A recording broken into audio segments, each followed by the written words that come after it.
Hello, I'm Father Rayappa from India, belonging to the Diocese of Vellore, South India. Today, I'm going to talk on agriculture. Also, I'm going to appeal to the theologians around the world to create agrarian theology. We have so many theologies, and you name it, liberation theology, feminine theology, Dalit theology, and business theology. So many theologies, you name it, you got it. But I am asking, the first profession in the world is agriculture. Genesis 2:15 is mandating the first humans till it and keep it. Those are the biblical words. Genesis chapter 2:15. Till it and keep it. These are the two magical words defining the existence of human beings. That is the first profession, agriculture. You can take resources from the earth through your work. Work is celebrated in the second chapter of Genesis. And the work and the worker, the land and the laborer. So it is a relationship. God mandates human beings to live in a relationship. Relationship in three levels. One is with God, another with fellow humans, and another with the land. So this must have been the first theology we should have ever made. How come we didn't make? How come? I'm asking the theologians around the world. We have capitalistic theologies, so many theologies. Of course, the agriculture people, most of them live in Asia, the third world. Of course, the first world people, they have agriculture too, but they didn't develop a theology of agriculture, which I would term as agrarian theology. You know, in India, agriculture is facing thousands of problems. Recently, 3 lakhs of farmers committed suicide.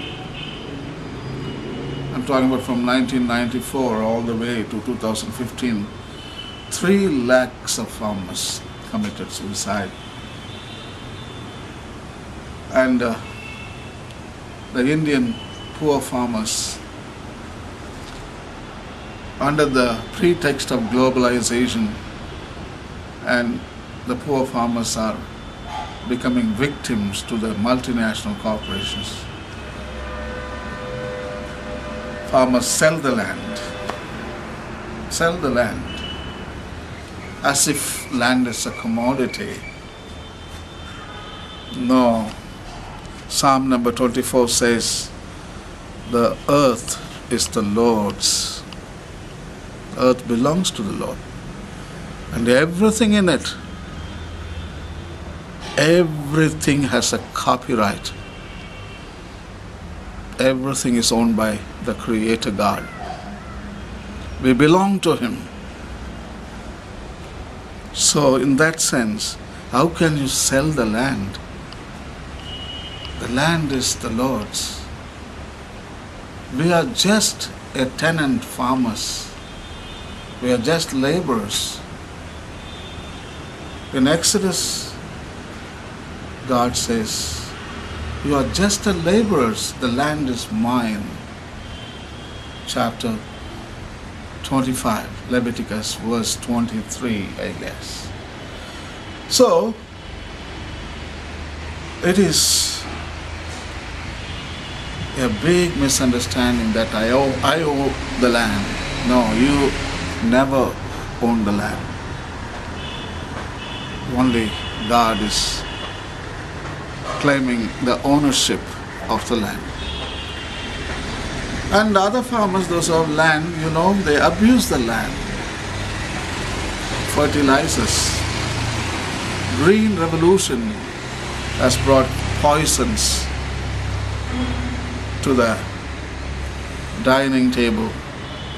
Second World War, so many chemicals were unused, and they devised and to make a business out of those chemicals, and Americans, Rockefellers, Fords, Mondonzo, so many multinational corporations, they found a way to distribute them around the world. It is called fertilizer, pesticides, herbicides, fungicides. The poor farmers now addicted to greed. Gone are the days when farmer was just drawing sustenance from the land, but now the land has become like a golden egg laying goose. You can make money out of the land, a business out of the land. And the land is a exploited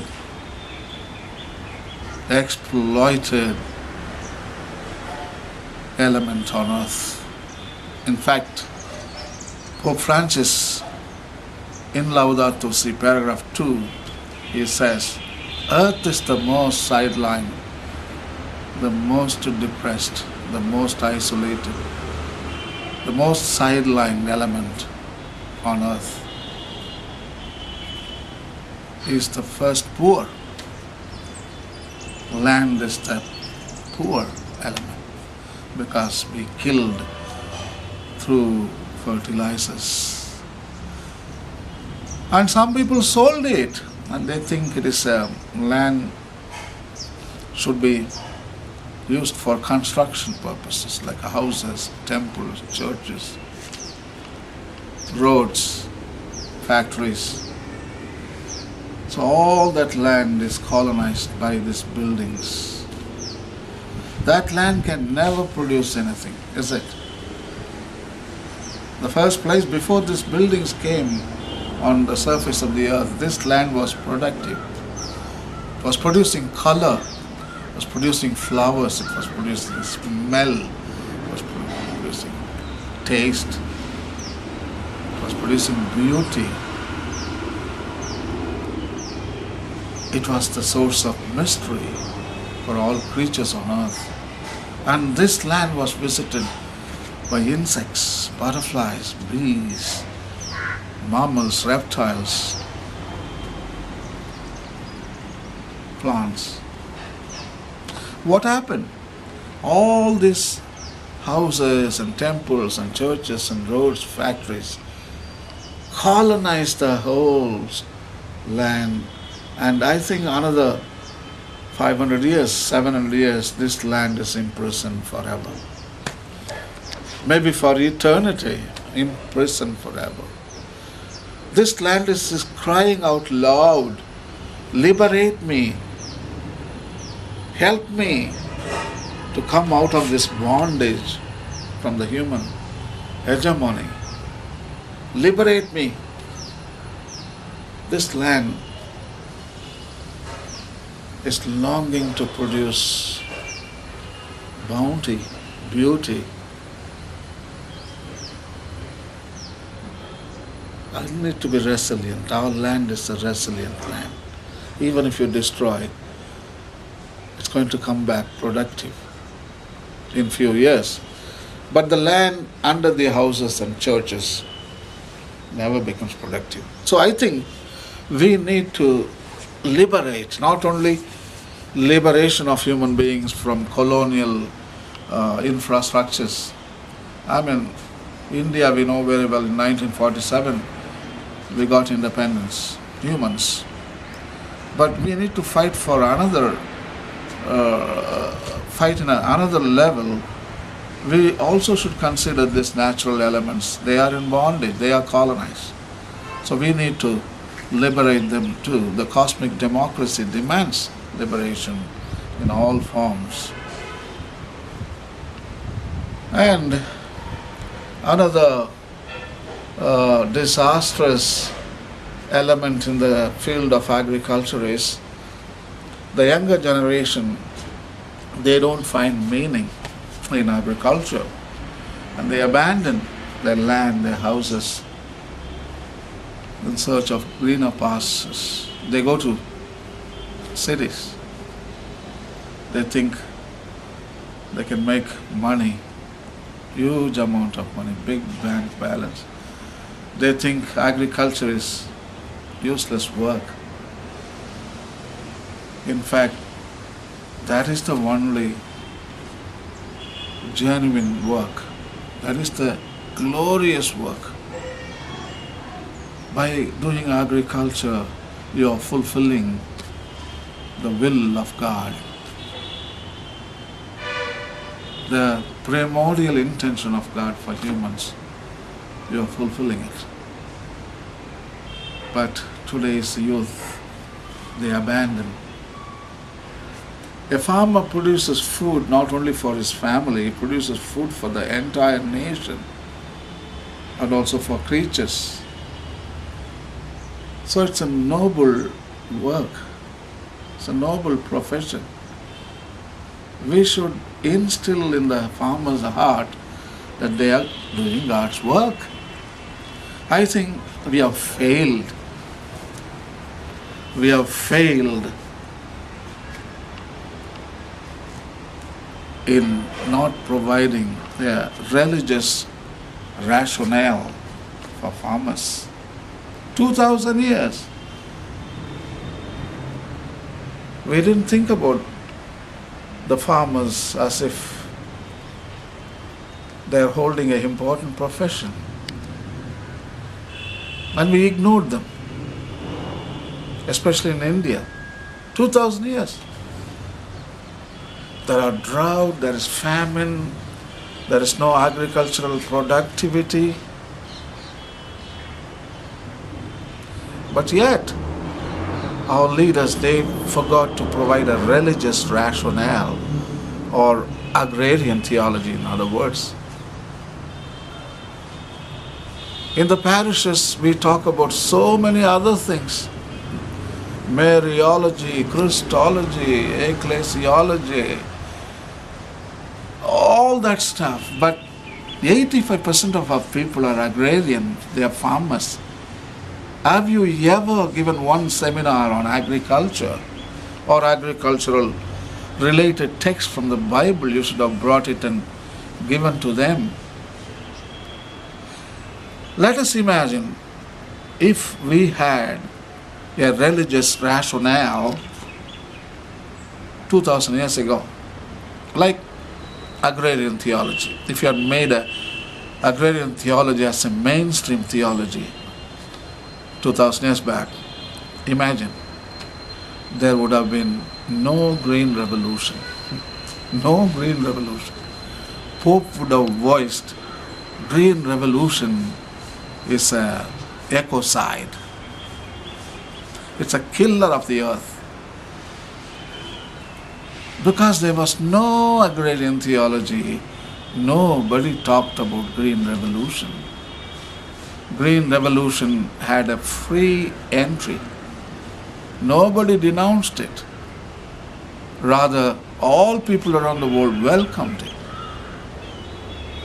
If there was agrarian theology, we would have never sold the land to multinational corporations. Never. Our people, they must have known everything about the text from the Bible, and they would have never sold the land because they would have understood that they never owned the land. Everything is owned by God. The whole Leviticus, especially the chapter 25 of Leviticus, people would have known it. We would have taught them seminars, sermons, symposiums, conferences. Through these multimedia channels, we would have taught our farmers, and they would have had an awakening of the biblical mandate and the biblical text that talk about farming, talk about land, water and air. So they would have never sold the land. They would have never used fertilizers, fungicide, herbicide. They would have never done it. All agrotoxins, they would have never used on the land because it is a gift from God. The Old Testament calls land Nahala, which means inheritance. Inheritance means gift from the Father. Who will sell a gift to a stranger? Nobody will do that. Rather, they will cherish it. They will value the gift. So that is what would have happened. So if we had the agrarian theology 2000 years back, I think people would have considered the farming profession as holy, as very important, and the people would have remained in their farms and they would have valued the labor. They would have never used even the modern technology of tractor, other fossil fuel based machinery. They would have never done that. So if we had agrarian theology, this land would have been pristine. It would have had value. We would have never dumped waste on this beautiful gift which God gave to us. So now, better late than never. That is a proverb. Better late than never. So it's all right, we made a mistake. After all, we are humans. But now we need to make an agrarian theology. It is not the appeal from Rayappa, it's an appeal from Pope Francis. In Laudato, see, the recent encyclical of Pope Francis appeals for the creation of agrarian theology. There are at least 32 texts. They are implicit. They inspire people around the world to make an agrarian theology. I think Pope has spoken. Bible has got hundreds of texts. Hundreds of texts. And what is stopping us? What is stopping us? From the first chapters of Genesis all the way to the last book, the book of Revelation, we have so many texts concerning agriculture. I think I would appeal to all the theologians around the world to think about it. And creation of agrarian theology is also about social justice. These are the minorities, especially in India. Minorities. They are sidelined by government, they are sidelined by politicians, they are sidelined by even consumers. So today they are the big part of minorities. And if we had created agrarian theology, at least we could have stopped 2 or 3 people from committing suicide. 3 lakhs of Indians. I'm not talking about around the world. Because there was no a religious rationale so far. The church has failed 2000 years to provide a theology, agrarian theology, for the people. Capitalistic theologies we have, but agrarian theology, always poor are sidelined. I think we let our people down, especially Indian theologians. We have brilliant theologians. How come not even one theologian thought for the past 2000 years about this issue? How come? I can't believe that. And I earnestly appeal to the Indian Theological Association to look into the matter and understand what Pope is talking about, what Bible is talking about, what I am talking about, what the Indian farmers are talking about. So we need to provide a religious rationale. So I appeal very earnestly, let us make agrarian theology without delay. Thank you. God bless.